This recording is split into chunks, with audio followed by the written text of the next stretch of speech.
inviting you to get your copy of Just Too Weird, Bishop Romney and the Mormon Takeover of America with Polygamy, Theocracy, and Subversion, the book that helped stop the Mormon coup, the neocon Mormon coup in Washington, D.C., and send Mitt Romney back to Bain Capital with his hedge fund hyenas and his vulture capitalists and his rip-off artists. The book that will join my study of 20 years ago, George H.W. Bush, The Unauthorized Biography, and my two books on Obama. These are permanent acquisitions for your personal library. If you don't have them, you're not following the political history of the United States in our time. So that's Just Too Weird, Bishop Romney and the Mormon Takeover of America. And that's at progressivepress.com of Palm Desert, California, the leading publisher of anti-establishment books. Now, right now, it's the afternoon of November 9th. We're waiting for Obama to come out and begin the process of surrender. He's going to surrender to a beaten enemy. The fascisto Republicans are reeling in defeat, and Obama is rushing to prop them up with concessions. He wants to use the hysteria of the fiscal cliff to motivate another sellout after his sellout of December 2010, when he prolonged the rapacious, predatory Bush tax cuts for the super rich, after the deficit sellout of April 2011, after the Satan sandwich where he caved in to naked blackmail on the national default, instead of using the inherent powers of the 14th Amendment to say, sorry, Republicans, the national debt will get paid. I'll negotiate with you, but the national debt is a commitment that has already been assumed, and it will be paid, come hell or high water. Now we're going to have the fourth round of large-scale surrender, capitulation, groveling, and treachery by Obama. He's going to say, thank you to my supporters, and now I'm going to stab you in the back. Thank you to my supporters, and now I will betray you and your aspirations. But we'll have enough time for this in a minute. I'm not going to be able to report on the speech in detail because he hasn't even started it yet. What happened this past Tuesday? Congratulations to the American people. By your own efforts, you have headed off a cold coup and a creeping coup in these institutions. And we'll go through the outlines of the permanent austerity dictatorship, once again, that might have been, that almost was, that now will not occur in that form. And what the ruling class is left with, and this is not their option A, this is their option B, Obama is not what they wanted. This is a defeat for the ruling class itself. Even with all their money and all their media and all their hype, they couldn't put the Wall Street asset stripper Romney into the White House. The Bilderberger didn't make it. Romney was simply too unacceptable. A hedge fund hyena, a Wall Street asset stripper, a vulture capitalist, a private equity leveraged buyout operator, Mr. Wall Street, the 1% embodied. I like to fire people. My horse is in the Olympics. My rich wife will tell you all about it, and on and on. Imagine the degradation if the American people had capitulated to such a figure. What shame, what shame, what shame. This was avoided.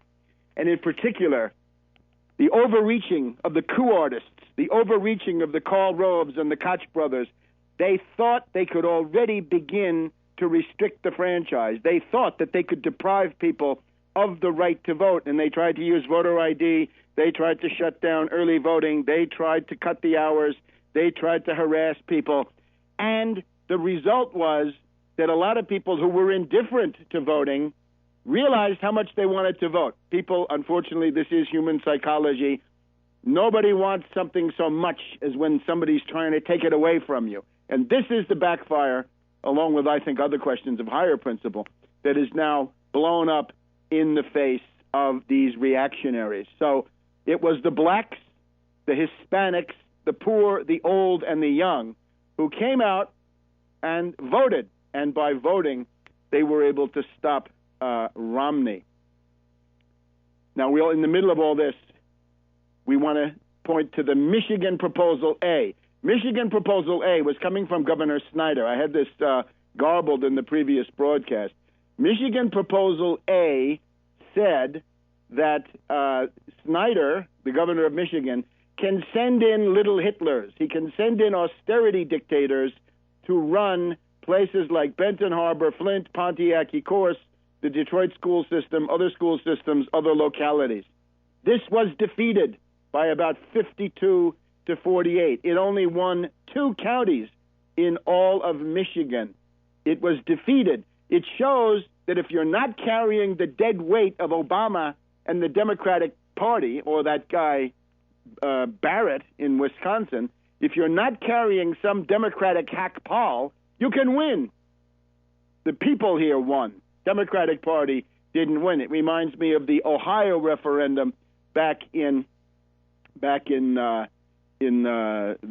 previous election cycle, when the working people of Ohio were able to defeat the fascist demagogue Kasich because they didn't have to carry the Democratic Party and one of their discredited, sleazy candidates. So Michigan Proposal A won. Unfortunately, Proposal B did not win. That would have given you a right to collective bargaining in the state constitution. That one has to be tried again. So hats off to Reverend Edward Pinckney, his friends at the Banco, B-A-N-C-O, the Banco Coalition in Benton Harbor, and other similar groups that got 250,000 signatures to put that on the ballot. So, by the way, the Republicans in Michigan, the most reactionary in the legislature, say now it's time to have a right-to-work law to smash all unions. That will be on the Indiana model. But even Governor Snyder, reeling in defeat, as Kasich was a year ago, says, no, that's probably too much. So Romney is defeated. We dodged a bullet. And I'm claiming some credit for Just Too Weird, Bishop Romney, the Mormon takeover of America with polygamy, theocracy, and subversion. I don't see anybody with a comprehensive polemical book, historically rooted with ideology, theology, but above all playing on the polygamy, the theocracy, and the discovery that it contains, that this entire Mormon political operation was fostered and built up and stocked with people, above all, by the British East India Company, as indicated by John Stuart Mill, Thomas Carlyle in the essays, Charles Dickens even, that are in the book. Now, the outcome is, Sean Hannity, this is not a center-right country. This is not a fascist country. This is not a reactionary country. The United States is the anti-fascist country par excellence, and that's something to be proud of. This is New Deal America.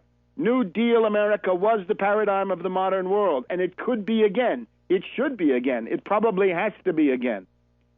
The New Deal America means that 2/3 to 3/4 to 4/5 of the American people want to defend the New Deal reforms. They want Social Security, Medicare, Medicaid, unemployment benefits, child labor laws, the apparatus of modern civilization that has to be defended against these lunatic Austrian Republicans.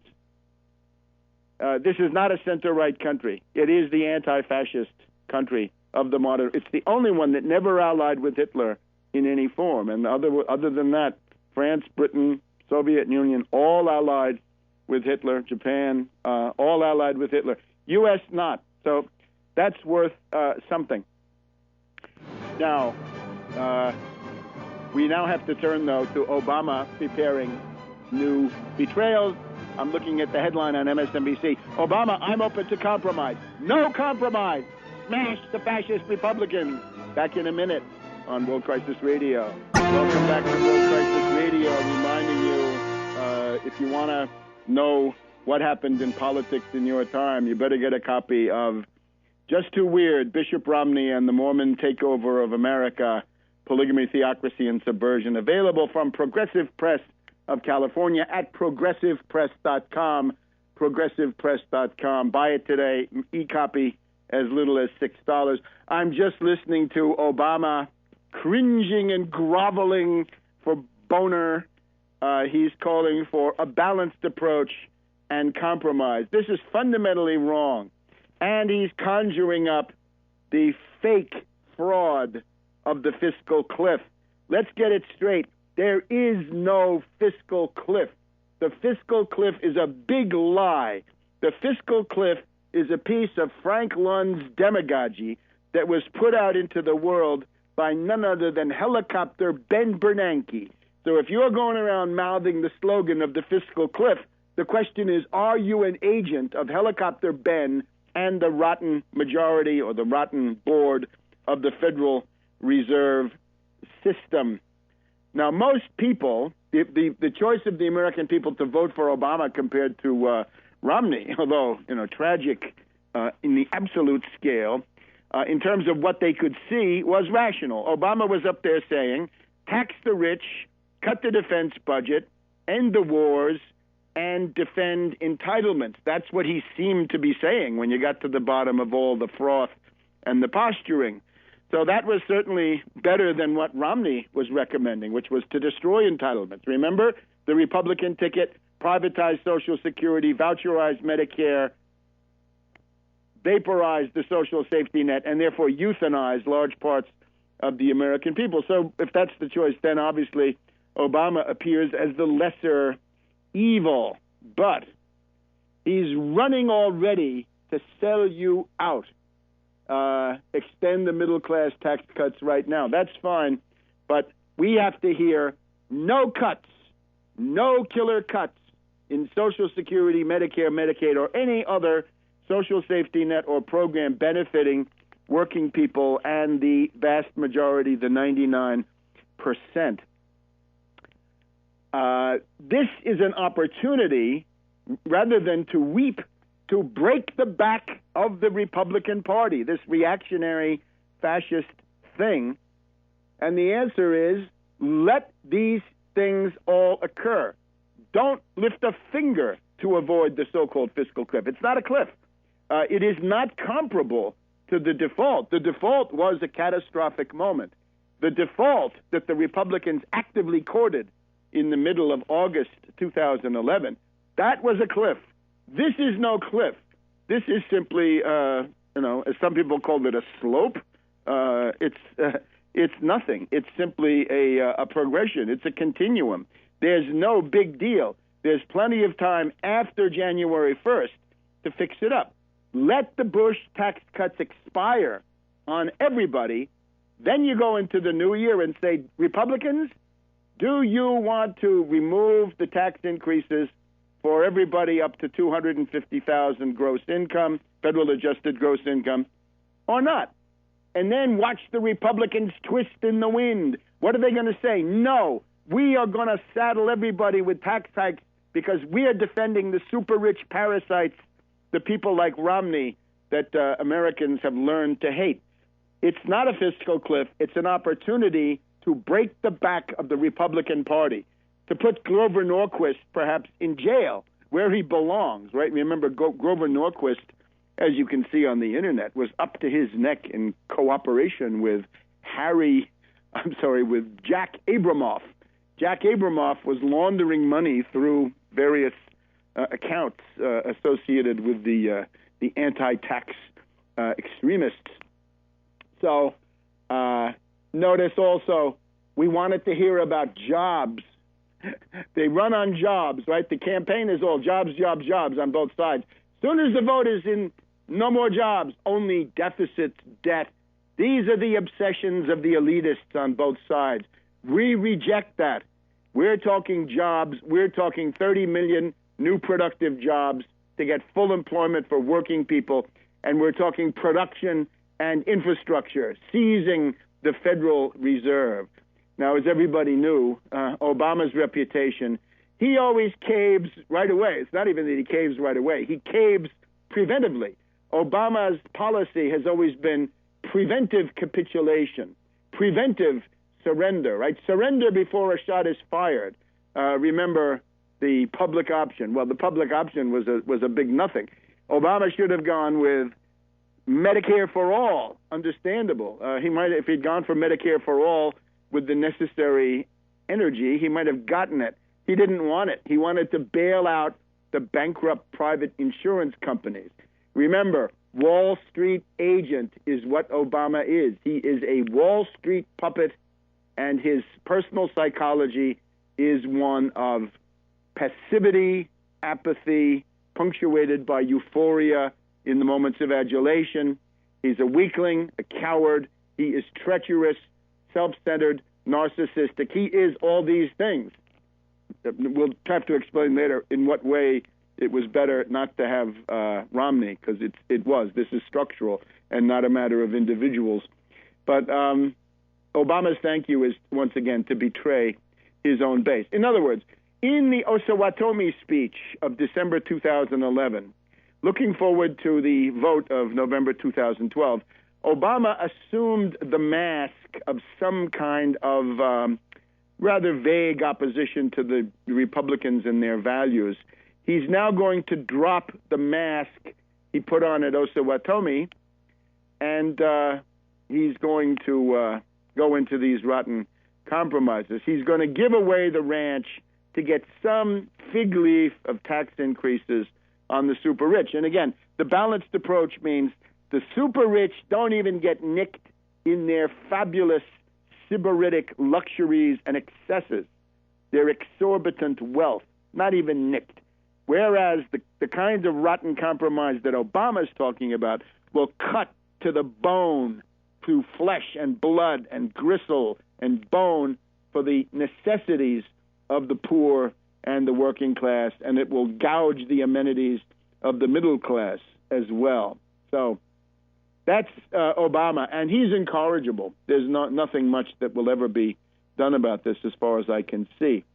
So again, the third cycle of blackmail. After December 2010, April 2011, and August 2011, we now get this. And remember, the reason we have this so-called fiscal cliff, which is no such thing, is because of the Satan sandwich, that the Republicans took the country to the verge of national bankruptcy, the lunatic Austrian fringe there.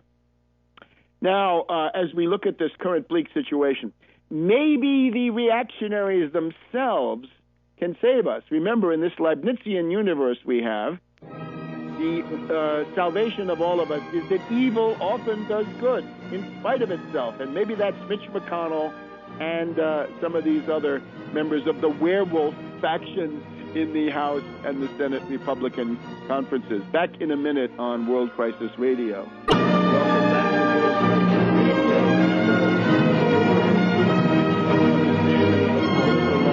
Time is not complete unless you have read and added to your personal collection Just Too Weird, Bishop Romney and the Mormon Takeover of America, Polygamy, Theocracy, and Subversion. The book that helped to stop Romney in his tracks. It's the only kind of flanking operation on the anti-establishment front that confronted him when everybody else was groveling for Romney, in effect, by concentrating everything against Obama. Yours truly was able to alert you to another danger which otherwise would have gone unspoken and might have succeeded. Just on that, it's interesting to contemplate the narrowness of Obama's victory margin. He has no mandate to sell anybody out, let me tell you. After all this hoopla, Obama won the election, based on my back-of-the-envelope calculation, by 313,000 votes. 313K. 313,000 votes, if they had changed hands in the key states, would have given Romney the White House. This is too close for comfort. All you people out there who were focusing exclusively on Obama, that was badly done, let me say. That's something you're going to have to live down. It's 0.25%. The headline should be, Obama beats Romney by 0.25%. Now, you say, oh, but he won by 3 million. Yeah, 3 million in the popular vote count. That doesn't matter. Let's go through the Electoral College. Obama won by 332 to 206 if we give Florida to Obama, which seems to be the way it's going.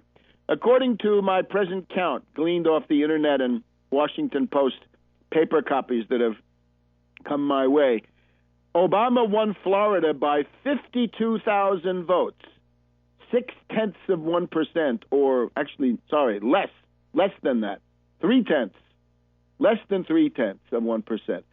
52,000 in any case. Obama won Ohio by 104,000 votes. Obama won Virginia by 116,000 votes. Obama won New Hampshire by 41,000 votes. You add that up, you get 313,000 votes, 0.25% out of 118 million votes cast. The 313,000 gives you a margin of 0.0026 or 0.26%. That's the victory margin for Obama. Is that a landslide? Somebody was telling me the other night that was a landslide. No, sorry, not a landslide, but a squeaker. Man, was that a squeaker. It was as close as anybody said.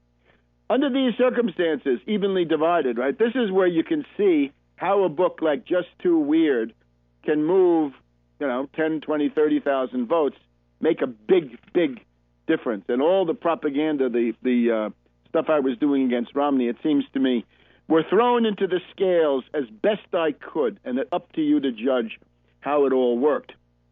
Now, how do we get out of this? Well, for the moment, maybe the reactionaries can help us. We have divided government. Thank God we have divided government. We have gridlock. I hope we do. The alternative to gridlock is killer cuts. It's savage, genocidal austerity. And, of course, I'm listening to these characters on National Pentagon Radio.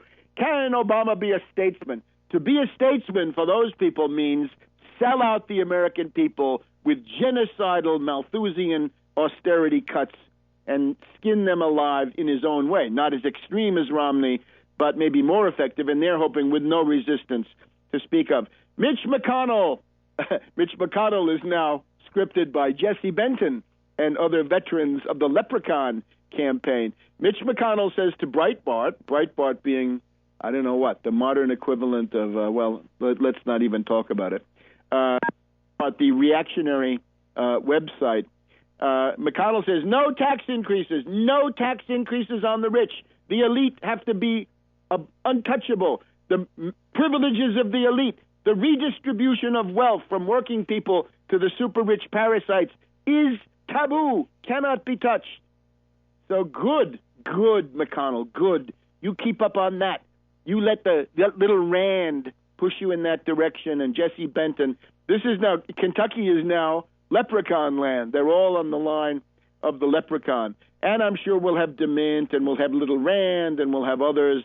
We'll have Toomey the Toomer. We'll have all sorts of absolutists, right? Purists, the ideological purists. What ideology? Austrianism, Chicagoism, but really Austrianism. I even heard Michelle Malkin say it's time to impeach Obama. She more or less implied it over Benghazi. And we know from LaRouche that Benghazi was the greatest issue in the presidential campaign. How about that? Not jobs, not even deficits, but Benghazi. This is, LaRouche has gone beyond Fox News in this stuff. And the House Tea Party caucus. Now, the lunatics have gotten more numerous. They're not going to be there here in the lame duck session, but they're coming.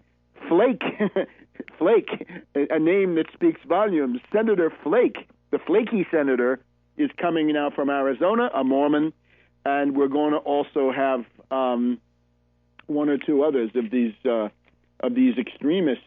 Oh, Cruz, the extremist from Texas, has cruised to victory. Oh, we'll be waiting for him.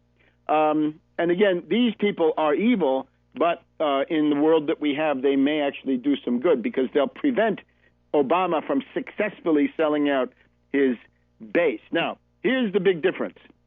Obama is now vulnerable to pressure. He was always vulnerable to pressure from his left. This is now open. In the first term, for many Democrats and others, Obama was seen as an awesome figure. He was the Messiah. He was the Mahdi. He was the one. He was the first black president. He was this amazing symbolic figure. Valerie Jarrett obviously believes that we have to thank Obama for deigning to rule us, right? We have to bow down to him and propitiate him and thank him for wasting his time on such unworthy people as ourselves. So that's the first term. Now it's different. Everybody can see Obama is a mediocre hack politician, careerist. He would have failed. He would have been defeated if it hadn't been for you. If you hadn't gone out there and sweated blood, if you mere mortals didn't do something to get him reelected, he would have gone down to humiliating defeat. Obama owes you big time. Don't forget it. Obama owes you big time. Now, here's what I propose.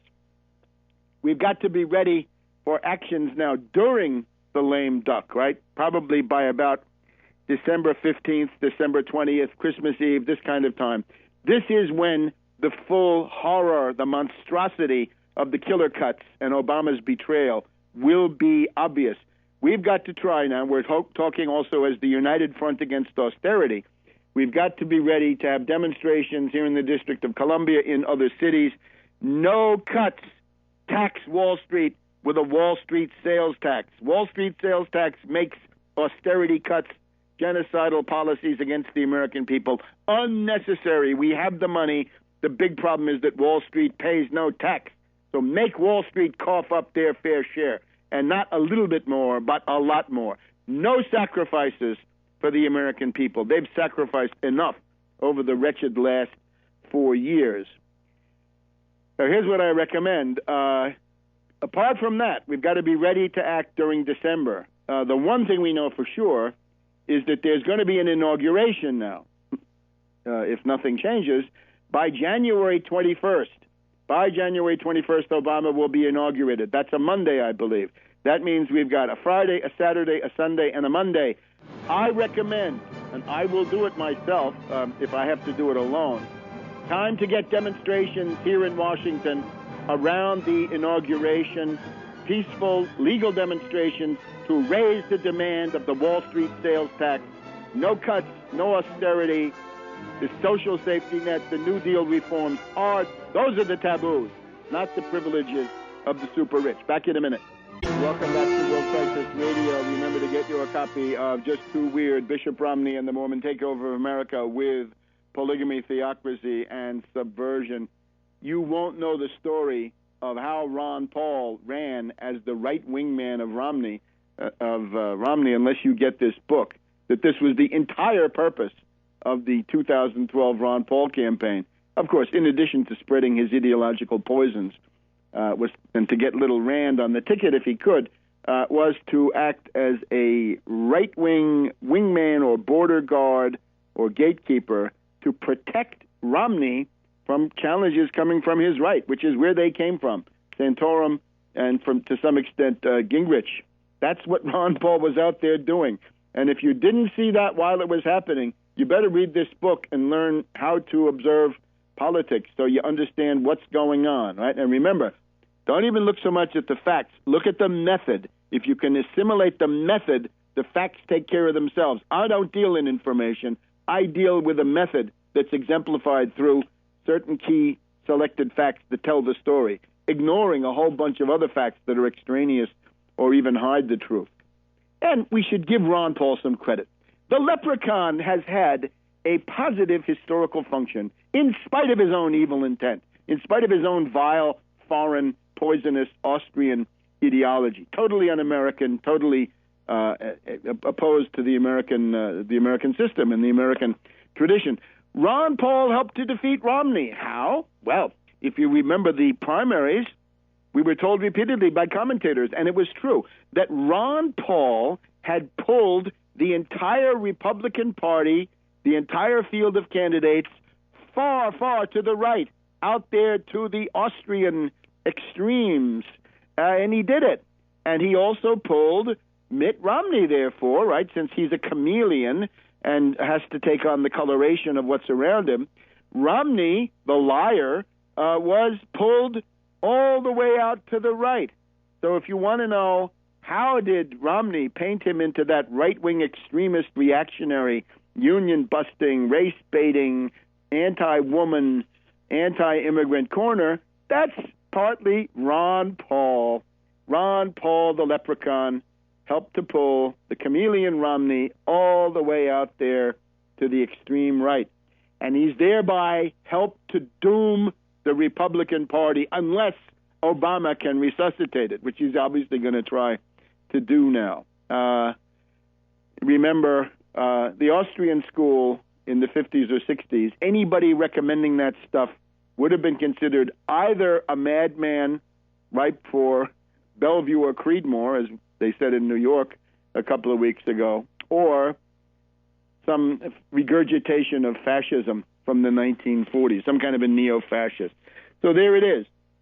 The Republicans have followed the wedge issues all the way. You look at things like gay marriage. The line here on gay marriage from me is everybody gets the equal protection of the laws. That means it's mandated, and let's get it all enacted, and let's get that done, and let's get the issue solved, in effect, right? Institute gay marriage, and then the Republicans won't be able to use it, if they can at all, as Karl Rove did in 2004, to mobilize reactionaries, right? Because you could get some Christian reactionaries out on that you couldn't get any other way. So do that, and the anti-immigrant, Hispanophobic, Latinophobic, xenophobic stuff.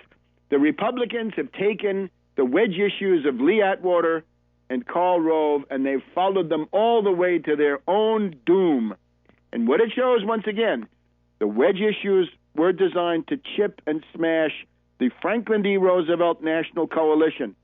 Franklin D. Roosevelt dead all these decades, 60, 70 years in the grave, more powerful than vermin like Karl Rove.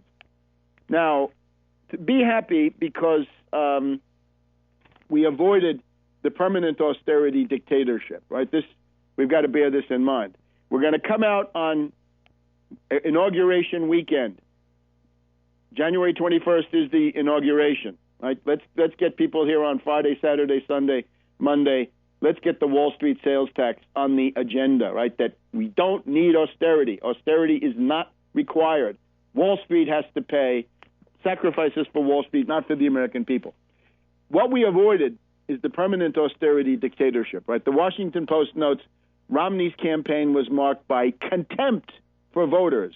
E.J. Dionne had said, somebody called him and said, why does Romney hate the United States? Well, the book, Just Too Weird, points to the fact that this is the Mormon narrative of persecution and grievance. But here's what Romney would have brought you. If Romney had won, he would have won the Senate. That means one-party rule. House, Senate, White House, all in the hands of reactionary and worse Republicans. We would have had neocons running foreign policy, very narrow, and the CIA Mormon mafia with them, and we would have had Mormons running domestic and economic. That would have been the most narrow-based regime we've ever had, even worse than H.W. Bush, the elder. They would have then proceeded to pack the Supreme Court. It's thought that Justice Ginsburg may retire, Anthony Kennedy may retire. It's going to be at least 2 Supreme Court picks, maybe 3. Now, of course, Obama, you have totalitarian liberal like Kagan and people like Sotomayor. This is not ideal, but better than having more Scalias. And with Romney, you would have gotten more Scalias, and they would have been union busters and reactionaries and fascist judges, indeed. This would have meant more plutocracy, more Citizens United. They then would have proceeded to smash all trade unions. Remember, Romney, just like Rand and Ron Paul, ran on the national right to work. In other words, a national union-smashing, union-busting law. And at that point, with the mass organizations liquidated, they would have proceeded to restrict the franchise. Here we see the anti-American and anti-historical nature of this reactionary Republican Party. They would have restricted the right to vote, and they were doing it already in this election. They got ahead of themselves. ALEC, right, the American Legislative Exchange Council, funded by the Koch brothers, put out the directive, deprive people of the right to vote, shut down early voting, voter ID laws, harassment, intimidation, signs about you're going to go to jail and so forth. That would have gone even further. That would have been the 40-year Karl Rove, crypto-Mormon, permanent austerity dictatorship. That is worse than what you've got now. What I've just described, the permanent plutocratic austerity dictatorship under Romney that would have been started with this, would have been a low-wage hellhole, incapable of competing with China, doomed as a country. That would have been national suicide, because the Republicans, after all, are the party of national sabotage. They are the party of the negation of the nation in the name of private greed. That's their calling card, their hallmark. So we've also got to remember Billy Graham, the evangelical leaders like Huckabee, as well as the Roman Catholic bishops, have sold out Christ for politics, money, and power. Now, if you want to look at a couple of other notes on the votes, we should have done this when we went through the totals. Florida became impossible for Romney because the preeminence of the Cubans, right, known in some circles, well, you know what they're known as, the right-wing, anti-communist, privileged, anti-Castro Cubans, have now been outweighed by Puerto Ricans and other Latin Americans who are more normal in their outlook, and that has put Florida into crisis. I would stress Ohio. Winning Ohio for Obama was made possible by the campaign for the referendum last November, that the Ohio unions mobilized to defeat Kasich on the right-to-work law. Virginia. For Virginia, Obama can thank Transvaginal Bob, that is Bob McConnell, I guess his name is, the reactionary governor of Virginia. Remember, he was the one flirting, if I can say it, with these pre-abortion exams, very invasive, very, very humiliating, and so forth. And, New Hampshire, probably because they'd seen the failure of Romney as governor. So those states, but notice especially the trade union mobilization in Ohio was key there. Back in a minute. Welcome back to World Crisis Radio, Webster Tarpley, Washington, D.C., our second hour. Let's just continue with some notes about these elections. Very interesting. The Tea Party crowd has suffered heavy losses in quite a number of state legislatures. Let's see, at least one house has been lost to the Tea Party in New Hampshire, Oregon, Colorado, New York, Maine, it's both. Minnesota, it's both. We've had heavy Tea Party losses in Florida, Arizona.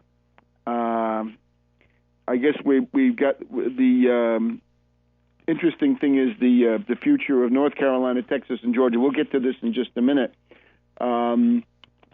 Right now, though, remember, just too weird. Bishop Romney and the Mormon takeover of America with polygamy, theocracy, and subversion. Get it now. You will not have understood what you just lived through if you don't see the deeper historical tendencies. In particular, those of you who were fooled by Ron Paul, you better read this so maybe next time you don't get fooled again quite so easily, perhaps. Get it from progressivepress.com. Progressive Press of California, you can get it at progressivepress.com, as little as $6 for the book. Now, the second thing is, the timetable ahead is be ready for demonstrations in mid-December or thereabouts in Washington and elsewhere. The key slogan is Wall Street sales tax, no austerity, no killer cuts, no genocidal austerity. It's not necessary. It, by the way, will not balance the budget. Austerity makes the deficit bigger, but it kills people and destroys society. In the process, see Germany 1930 to 1932 under that guy called Brüning. We have the answer. Seize the Fed, start issuing tranches of $1 trillion. Just to sum it up, though, this situation is not comfortable. We may be in a party realignment, and I hope we are. There are many signs that we are. On the other hand, Romney's margin of defeat, 313,000 votes, or 0.26 of 1%, just a little bit over 1/4 of 1%. That's too close for comfort. We almost pitched into a permanent austerity dictatorship under Mormons and neocons. Not pretty. Here's the question now. Why not move now to smash up the Republicans while you can do that? That's what I would recommend. First of all, the Tea Party, right? They say the Tea Party has grown in the House. The Tea Party has grown in the Senate. Good. Let them take over and lead these people out into fanatic land. We've also got to look forward. The presidential election is over, but the congressional election of 2014 is typically the time when the opposition party has significant gains, right? Clinton, the last time with impeachment, was really the only recent exception of any note. So you don't want this to take its own course. As I said, the first thing you want to do, let the Bush tax cuts lapse, then turn around and say, Republicans, we're willing to roll back that tax hike, in effect. We're willing to restore the Bush rates for people up to $250,000 per person or something like this. And are you going to stop that to defend the privileges of the super rich and make them twist in the wind and smash them up that way? We'd offer a tax cut for the middle class. That's what it would be. And don't let the ratings agencies get on your case. They need to be investigated. They need to be indicted for corruption, for insider trading, and all the rest. Michele Ruggero of Trani in southern Italy shows the way. There's also a magistrate near Milan who is delving into these things, and we'll try to report on that in the coming weeks. So what you do with that is you say to the Republicans, either you will abandon your defense of parasitical privilege, or you will most likely lose the Congress in 2014 instead of gaining. Because, of course, if you don't fight the Koch brothers, if you don't give the Koch brothers what they want, then they will stop funding you. Secondly, propose a Wall Street sales tax, for heaven's sake, to reduce or eliminate the deficit. And that means no cuts and no need to attack Social Security, no need to attack your own base. Because if Obama does attack his own base, he's going to create a crisis inside the Democratic Party. So let Boehner resist that and let him lose the 2014 vote.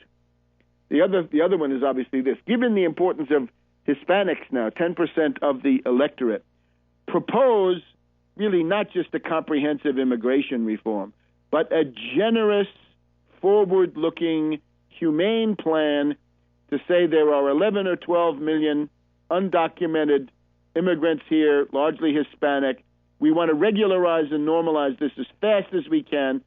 Get these people citizenship within 2 or 3 years at the most, unless there are extenuating circumstances like criminal record or something like this. Most Hispanics should become citizens within 2 to 3 years. This is the future.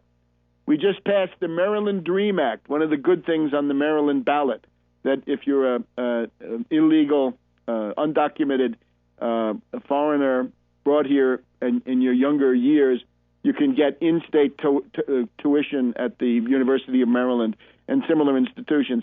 That's the path. Regard this as your labor power. This is your main asset in the world economy. You've got to upgrade your labor power fast and stop with this vindictive, lunatic nonsense of race haters and old, crabbed white men who are worried about losing some dream world of sitcoms from the 1950s. It's ridiculous.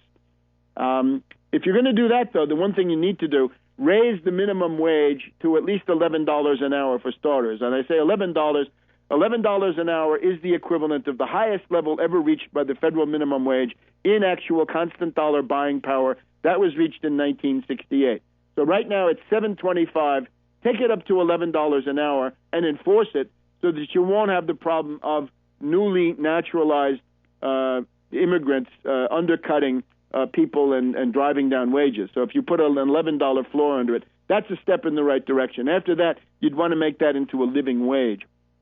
I would say in line with this, It's time to push full statehood for the District of Columbia and to offer statehood to Puerto Rico. Yes, for the black community, D.C. statehood would mean most likely 2 black senators in the Senate, Democrats. Puerto Rico would mean 2 Puerto Rican senators in the Senate.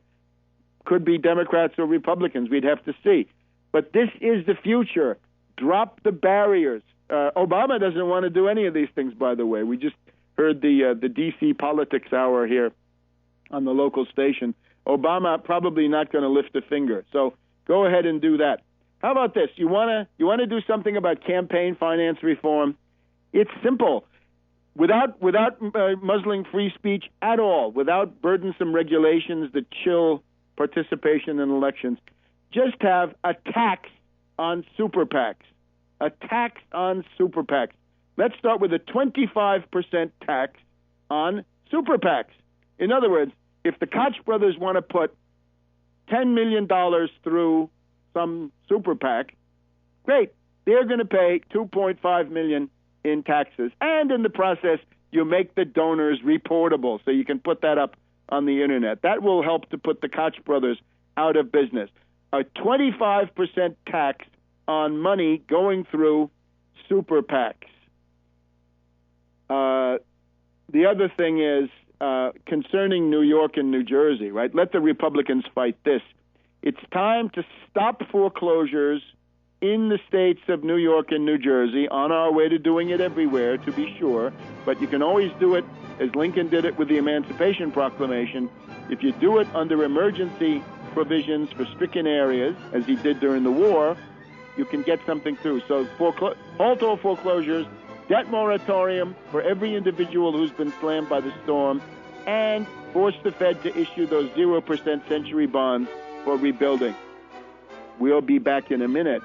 Welcome back to World Crisis Radio. So we're just pondering how one could cut the Republican Party down to size, reduce it to a regional Southern and Western party, primarily rural areas, primarily low information voters. They would be dealing in racism, xenophobia, nostalgia, I suppose. They're reactionaries, of course. They reject most of the features of the modern world. But in order to do that, you let the Bush tax cuts expire, then you enact a tax relief for the middle class only up to $250,000 per person. I would say you would stop the ratings agencies by sicking the FBI on them. That would already hurt the Republicans. You would then propose a Wall Street sales tax to render all entitlement cuts superfluous. Remember that entitlements are supported by 2/3 to 3/4 to 4/5 of the American people, from 65% up to 80% plus want the entitlements, as we'll see. The problem of American politics is 80% of the American people want the entitlements, but there's no political party that represents the defense of the entitlements, certainly not the Democrats, as we will soon see with Obama's treachery looming. So we want the Wall Street sales tax. Wall Street pays for the Depression, not us. A 25% tax on super PACs to frustrate the plutocrats. They were already frustrated because their money simply doesn't work, right? You can imagine one Koch brother turning to the other and saying, "What's wrong with our bloody millions today?" Right? They weren't working. Most of the, or Karl Rove, too, being part of it, right? What's wrong with my bloody hundreds of millions of dollars, right? Almost $500 million that he spent to no purpose, taking the bloom off plutocracy. Let's also propose statehood for the District of Columbia and Puerto Rico. This would reflect the country that we have and help the Republicans into their permanent minority status. And it would break up this white millionaires club in the Senate, male and female. We would also need to have comprehensive immigration reform so that everybody who's here, who works, and who's not a criminal becomes a citizen in 2 to 3 years at the very most. And we want immigrants of all kinds, along with all other persons in the jurisdiction, to enjoy in-state tuition wherever possible, because we want to have an educated workforce, and we want to attract people into this country instead of driving them away. If the Republicans rule the United States, the United States is about as attractive to skilled and interesting immigrants as the Republican Party is to anybody with a brain. In other words, not attractive at all. So let's then propose something for New York and New Jersey. We want to stop all foreclosures for 5 years or the duration of the emergency, whichever lasts longer. If you can document that you have been hit by the storm, you get a debt moratorium for the same period. Rebuilding, instead of using low-interest federal disaster credits, let's get no-interest federal disaster loans out of the Federal Reserve, not on budget, but lent out by the Fed. 0% century bonds issued by Helicopter Ben. And the way you do that, two ways. One is a real president that we don't have and won't have, calls him up and says, guess what, Ben, tomorrow you are going to put $1 trillion up there, 0%, 100-year credit. We're going to rebuild the entire New York metropolitan area, Connecticut, New York, New Jersey, other places around there. We're going to build the Tappan Zee Bridge. We're going to put the tunnel into the river. We're going to storm-proof New York Harbor. We're going to do all that. And you, the Federal Reserve, is going to make a key contribution, because you just can't sit on the sidelines and worry about bankers when the city there, New York, where these zombie banks are located, is sinking beneath the waves. So we're going to fix that. Most immediately, order the Pentagon to distribute free gas in these places. Get the Red Ball Express going. You know, that was the truck convoy system from the French ports to the front in World War II in Europe. The Red Ball Express of gasoline to Rockaway, to Canarsie, to the Jersey Shore, all of it, to the Maryland Eastern Shore here, the Delmarva, all of these places, wherever there's a shortage. The other thing is, get your FBI working, find some gougers, and put on some show trials. Indict some speculators who are gouging the people with exorbitant gasoline prices, and get them to do the perp walk, and you'll be popular, and the Republicans will scream, and they'll dig themselves deeper into their grave. I think I mentioned the 25% tax on super PACs, and here's the thing not to do. No carbon tax. No hysteria about global warming. Forget it. No cap and trade. No Waxman-Markey. No, no, no, no. It's a fraud. It's junk science. It's for charlatans. It's a Malthusian nightmare. Go back and read Jevons on peak coal back in 1865, and you'll see how idiotic the Malthusian method is. So don't let anybody hijack this moment. You'll remember at the beginning of 2007, when you had a new Democratic majority in the House and the Senate, we had Al Gore coming forward with the inconvenient truth to hijack and divert and mislead the ferment that was going on. So all of this can be done and should be done. And the result of that would be you'd cut the Republican Party down to size. Now let's put this into historical context, always indispensable. It turns out now that what we have just lived through is a party realignment. And you know what I've talked about, the party systems, and we'll go through them in a minute. I talked about this in 2004 in connection with Kerry versus Bush the younger. I talked about it in 2008 because it seemed to me at that time that Obama, running this intensely personal Messiah campaign with all kinds of messianic and utopian promises, was not a vehicle that could actually carry out a party realignment. But it has happened behind our backs. In other words, we've just had what I would call a party realignment by default. By default. Not that it was the result of human agency in the sense of a great leader like Washington, Lincoln, or Franklin D. Roosevelt, who ushers in a whole new cycle of politics. But it's happened through a demographic process of accretion and general ideological exhaustion. In other words, it's a party realignment born out of entropy. It's a party realignment, I think, but it's not satisfactory. It's weak. It's not ideologically clear. It's up for grabs still. it's open to being aborted or consolidated. We wish to consolidate on the basis of the right program and the right ideology. We'll talk about program in a minute. The ideology we want, we can say obviously what we don't want. We don't want communitarianism. That's not the way to go. We don't want equality of sacrifice among those who start off on such different footings. So we've got 2 segments left. We'll devote one of them to the party realignment question, and then to we can talk about communitarianism and related issues. Back in a minute. Welcome back to World Crisis Radio. Now, things to do.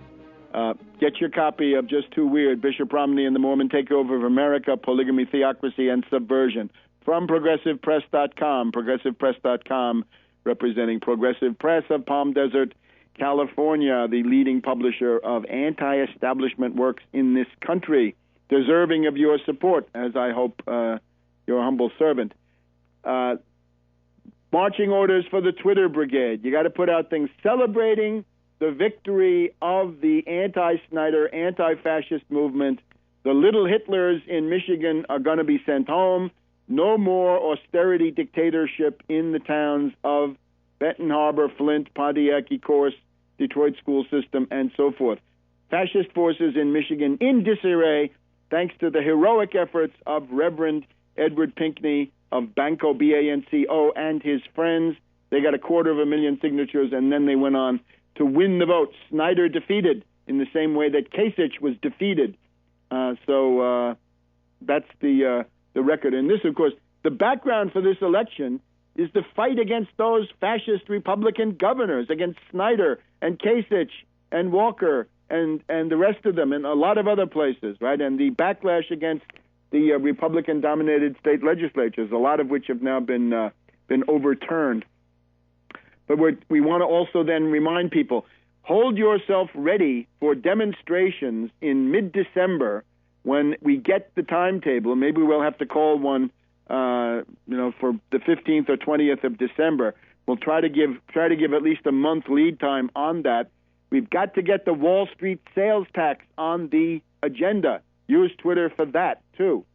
No austerity needed. Killer cuts don't work. They do kill people. They don't eliminate the deficit. They make the deficit bigger.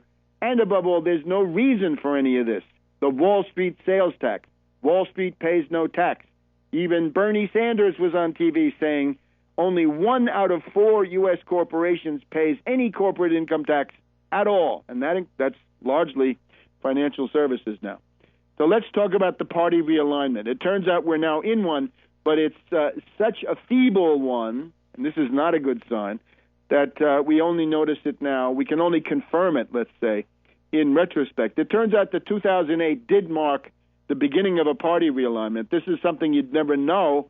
You never know it until it's been confirmed, and now it seems to be confirmed, albeit by 313,000 votes, or 0.26 percent of the 118 million or so votes cast. Now, the party realignment is simply this.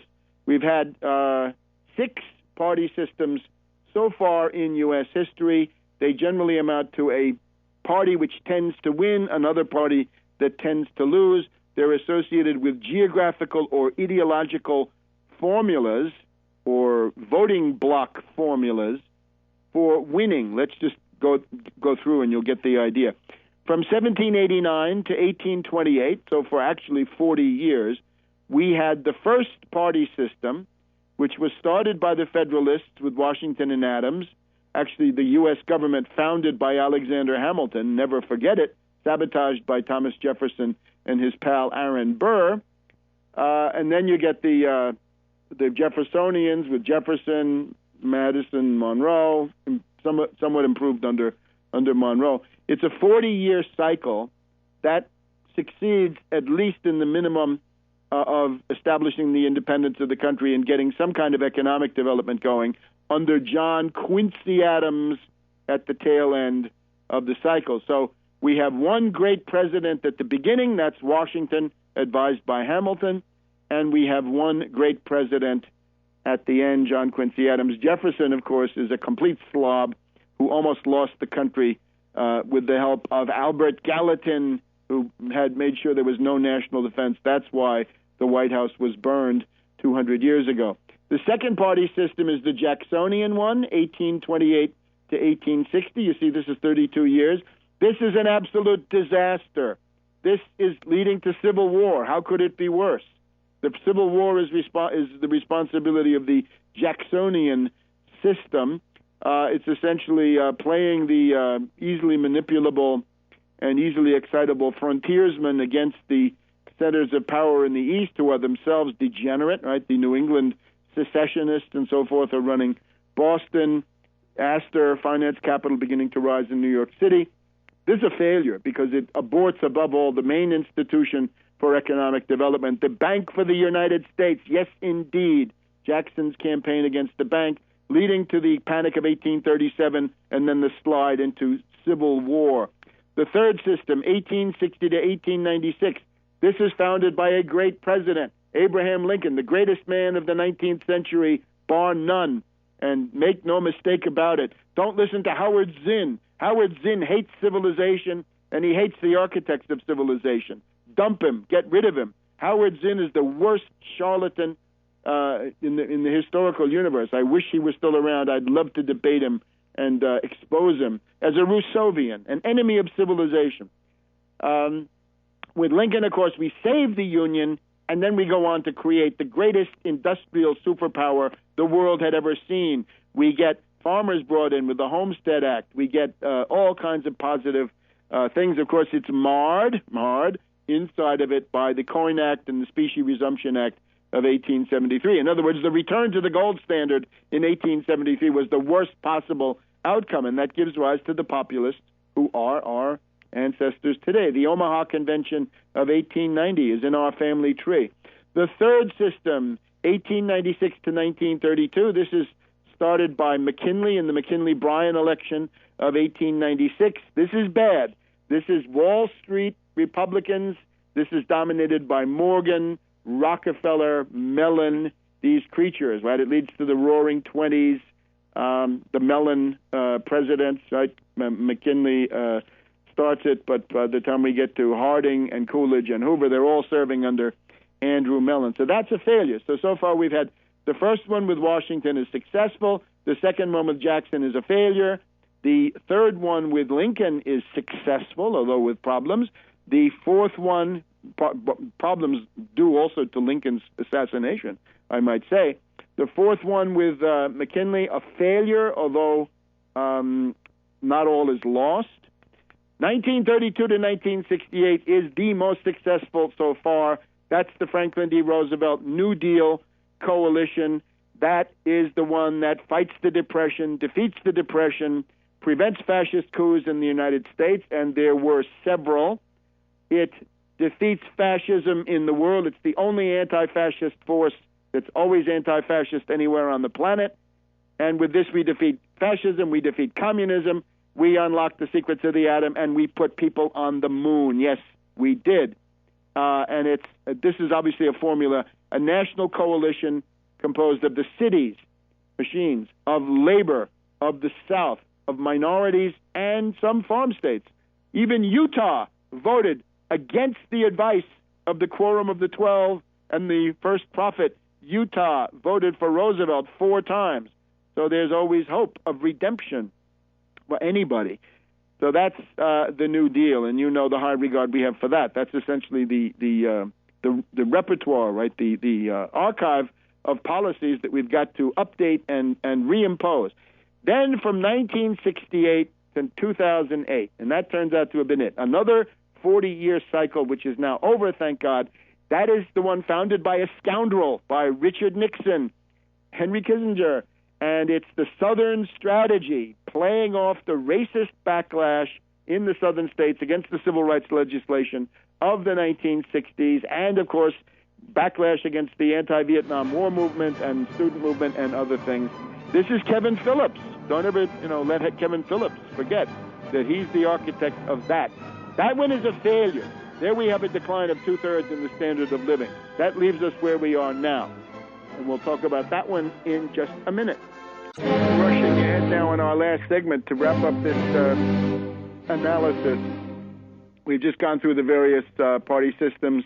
The one founded by Washington in 1789, the one founded by the sinister Jackson in 1828, the one founded by the great Lincoln in 1860, the one founded by the well-meaning but inadequate McKinley in 1896, the one founded by the great Franklin D. Roosevelt in 1932, the one founded by the scoundrel Nixon in 1968 based on the reactionary racist Southern strategy. And you can see what it all means. In the New Deal cycle, Democrats tend to win. The consolidation of the New Deal, even Eisenhower acts very, very reasonably. In the 1968 to 2008 one, the reactionary ideas are in the ascendancy. Even people, Democrats like Clinton and so forth, betray the heritage of the New Deal. Now we're in the next one is now the 2008 to what? 2048 or somewhat less. It's already clear some of the ideas about this. It's going to be the Democratic Party, at least initially, having maintained the support of Black America, Hispanic America, Asian America, and labor, and women, and urban populations, the most active and the most enlightened, the best educated parts of the country, the two coasts, deep inroads into the Midwest. And now we're seeing also that the solid South and West bloc is, there are all kinds of forces impinging on it. Virginia, now a purple state. Florida, purple state. North Carolina, somewhat purple. They say within the next cycle or two, Texas and Georgia will be purple. And that will be the doom of the reactionary Republicans. And I don't see how they change because they've got these blocs, right? You know what they've got? The evangelicals who are obsessed with abortion. That means women will always turn against it. You've got the warmonger reactionaries who are xenophobic. That's always going to be a problem. And the libertarians who are going to be in favor of genocidal austerity. Therefore, you can't win Florida. And the fiscal conservatives who also want genocidal austerity. So I don't see how the Republicans get out of it. And whatever the Republican Party decides to do, what are the Koch brothers going to do? What's Richard Mellon Scaife going to do? What is the Club of Growth going to do? What is Grover Norquist going to do as long as he's still at large? These people will not change because this is the formula that's given them money and power. Now notice again, the current party realignment is a weak one. We have no towering figure who launches it. We have no Washington, no Lincoln, no FDR. We don't even have a scoundrel of historical magnitude like Andrew Jackson. It's just Obama who doesn't really qualify, right? He's known as the recluse of the White House. He has no personal relation with anybody in the Congress. But what has happened here is that demographic changes have gradually occurred, and it was not clear in 2008 that that was it. But I think in retrospect that may well have been it. Now, I would also urge people, this is seen as ethnic voting blocks rather than policy and ideology. Don't forget the policy and the ideology. Remember, the oligarchical method for the United States is to see everything in terms of ethnic diversity, ethnic blocks. At the same time, the ideology is weak, and we have an atmosphere of ideological exhaustion and indifference. But here's what could happen. The Republicans, as we mentioned before, are dwindling towards being the party of the South and the West, but focusing on racist reactionaries, people who have put their life into guns and survival food stocks and anti-government ideology. They're available to vote for the worst Tea Party fanatics, the Ron Pauls, the Rand Pauls. They have put themselves on the wrong side of history. That's unfortunate, but they have. So they're voting for the party of national sabotage, right? The Republicans, barbarians, lunatics, union busters, people from the 19th or even the 18th century. And some of them have gained now, right? Flake and Cruz. But still, if Texas and Georgia go purple, you can see that solid red bloc has then got some serious encroachments. But here's the hopeful part. The point about all this is, of course, to reduce the specific power of the reactionary Republicans. But now, the Democrats equally dangerous for our future.